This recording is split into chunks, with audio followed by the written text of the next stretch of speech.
Betty White is experiencing her own personal renaissance, fueled by fans who could be her grandchildren. But comedy is timeless, and she gets the joke, as Vicki Maybury discovered when she went on the town with the last of the Golden Girls. Betty White in Life with Elizabeth. Betty White has been a household name for years. Although best known as the devious Sue Ann Nivens on the classic sitcom Mary Tyler Moore and the ditzy Rose Nyland on Golden Girls, Betty White has been in television for a long time before those two shows, having her own series, Life with Elizabeth, in 1952. Her racy sense of humor and quick wit has provided the country with laughs for decades. Can you believe that backstabbing slut? Starring in over 100 productions during her career, Betty has been inducted into the Television Hall of Fame and is still working. She has been in several commercials and in 2010 became the oldest person to host Saturday Night Live. Facebook is a great way to connect with old friends. Well, at my age, if I want to connect with old friends, I need a Ouija board. With all this talk of her renaissance, Betty talked to us about her career. I've been working steady for 63 years, but everybody says, oh, it's such a renaissance. Maybe I went away and didn't know it. But okay, 1, 2. Betty White's name is as synonymous with animal advocacy as it is with comedy, and she wouldn't have it any other way. Betty opened up to ABC about her lifelong passion. If you weren't an actress, you would be working here at the zoo? Oh, growing up, first I wanted to be a forest ranger, and girls couldn't be forest rangers back then.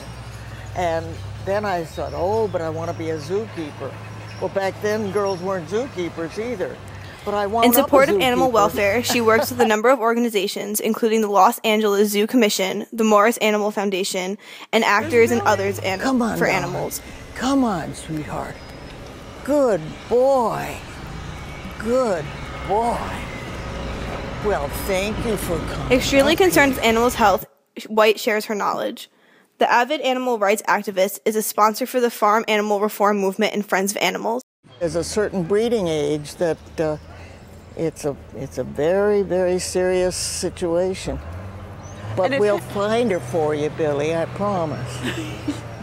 You're going to find him you're like a matchmaker. Absolutely. Like the elephant matchmaker. Betty's attractive personality not only connects her to her fans, but to the animals.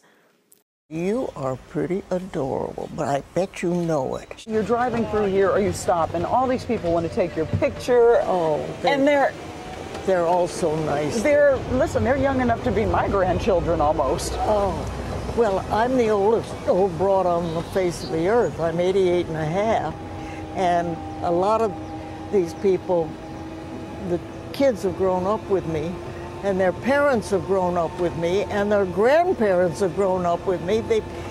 I'm a fixture as far as they're concerned, so that's why they kind of feel that we're, close. After 63 years, Betty White is still working and providing her audience with the same humor she always has. Victoria's having a senior moment. Betty White is having anything but a senior moment. That's not a phone, dear. We're just singing them off. I mean, this stuff just comes to you, and it's a little bit risque. I have a bawdy sense of humor. I have to keep my mental editor awake at all times, and sometimes he dozes off. Anything in showbiz that you want to do that you haven't? I always have one answer for that question. That's Robert Redford. You mean you want to star opposite Robert? That's not necessarily what I meant, but if that works for you, fine. She's on a roll, and we hope to see more of Betty White in years to come.